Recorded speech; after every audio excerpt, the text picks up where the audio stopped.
Socialism. Socialism was a term first used in the early 19th century in Western Europe. Its exponents were primarily French and British. The Industrial Revolution changed Europe by making the aristocracy largely irrelevant, raising the capitalist bourgeoisie into wealth and power and moving the old peasant class into industrial labor. Unlike the agrarian society it overturned, where wealth depended on a finite quantity land, in the industrial capitalist system wealth was limitless, at least in theory, and untied to the old feudal order. The Industrial Revolution also overturned the old sense of noblesse oblige.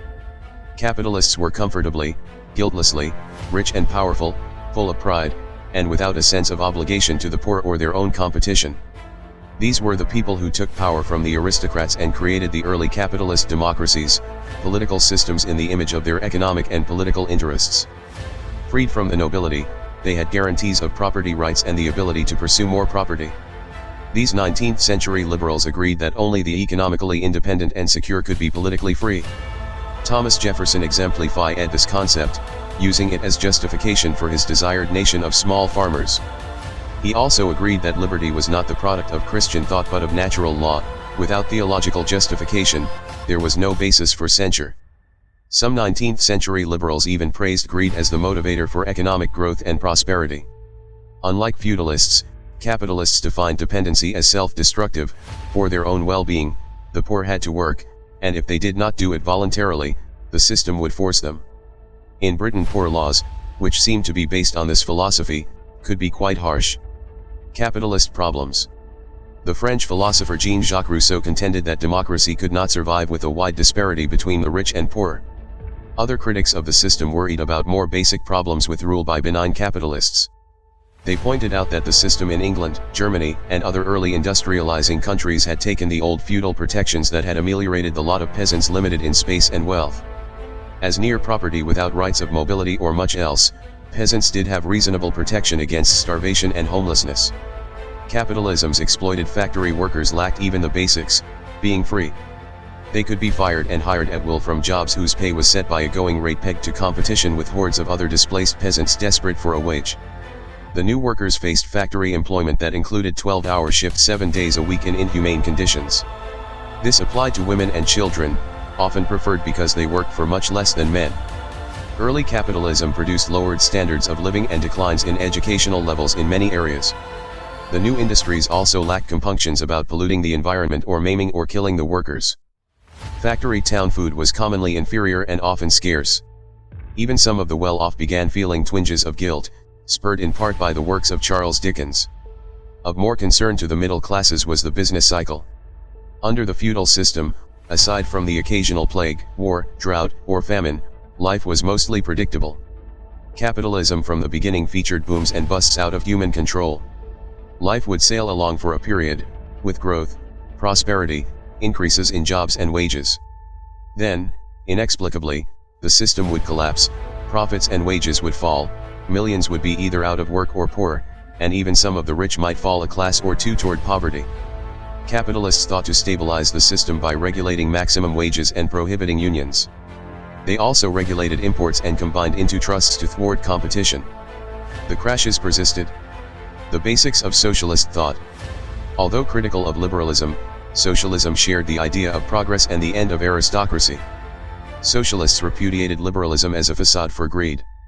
Rather than looking back to a better yesterday, the proto-socialists analyzed industrialism and defined principles for making it tolerable, given that it was here to stay. They shared the outrage at capitalism's abuses expressed by 19th century liberals such as Honoré de Balzac, Thomas Carlyle, and Benjamin Disraeli. They were distinct from these conservatives and the anarchists seeking to revert to an agrarian ideal in that they were optimistic and positive about industrialization. Some began to suggest that the system was inherently flawed. What was needed was a system that controlled greed and lifted the masses from poverty. Socialism. Socialism, broadly defined, dated back at least to early Christianity, with Christians sharing among themselves from the beginning and with the rise of monasticism, which entailed community ownership of everything. Socialism as a political force dated to the Industrial Revolution. Socialism is often a derogatory term for anything an opponent dislikes. Disregarding the animus, socialism includes a democratically controlled economy operated for the good of all members. Rather than unchecked competition that characterizes capitalism, it relies on cooperation, and it involves government planning to stabilize the economy and reduce or eliminate the business cycle. Socialists may share property in common and prohibit private ownership of land and industry, but they may also simply advocate publicly financed social programs and heavy state regulation of industry and property. Socialists generally agreed that wealth was the product of working men and women and that capitalists had wrongfully taken it.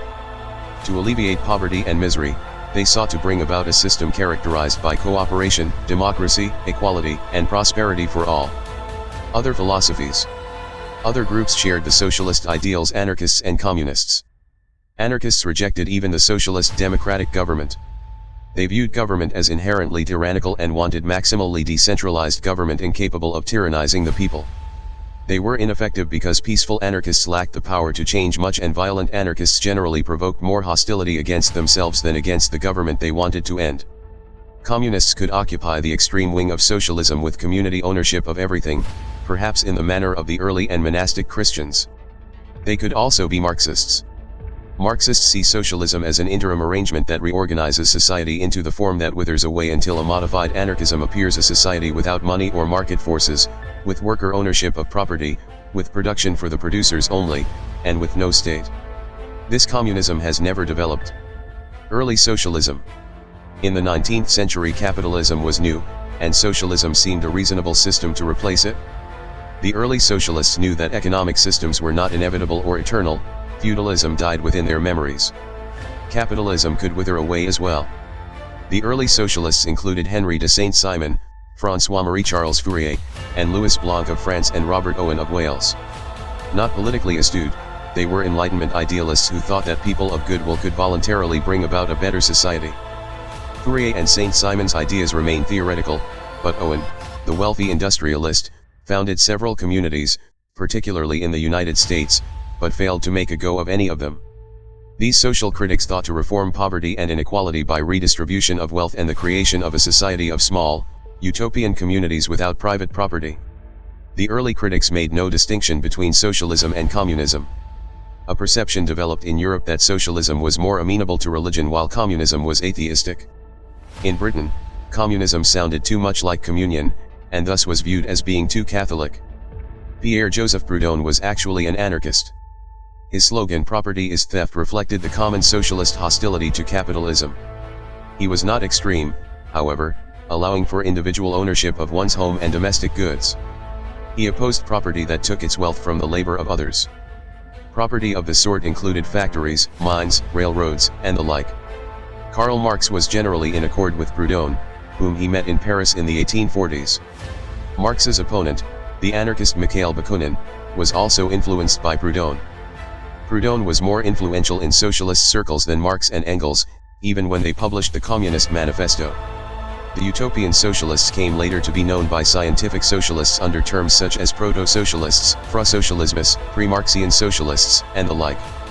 After experimentation with the small utopian communities, some socialists shifted to direct political action.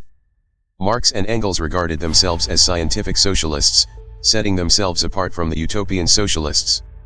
The United States was a hotbed of experimentation, home to dissenters and creators of new religious groups, as well as immigrants dissatisfied with what they had left behind. It was large, and there was room for just about anyone to adopt whatever ideology seemed reasonable. Utopias flourished during the 19th century, but mostly the blooms proved short-lived when expectations were set too high. Many fell to internecine jealousies, preferential treatment of some over others, unnatural restrictions on competition and personal relationships, and other misreadings of what proved too often to be less than perfect human nature. Examples include the Amana Society, the Shakers, separatists of Zor, the Oneida and Wallingford perfectionists, the Aurora and Bethel communes, and the Icarians. Descendant utopias, as the hippie communes and remnants of some 19th century utopian communities, remain to the present day.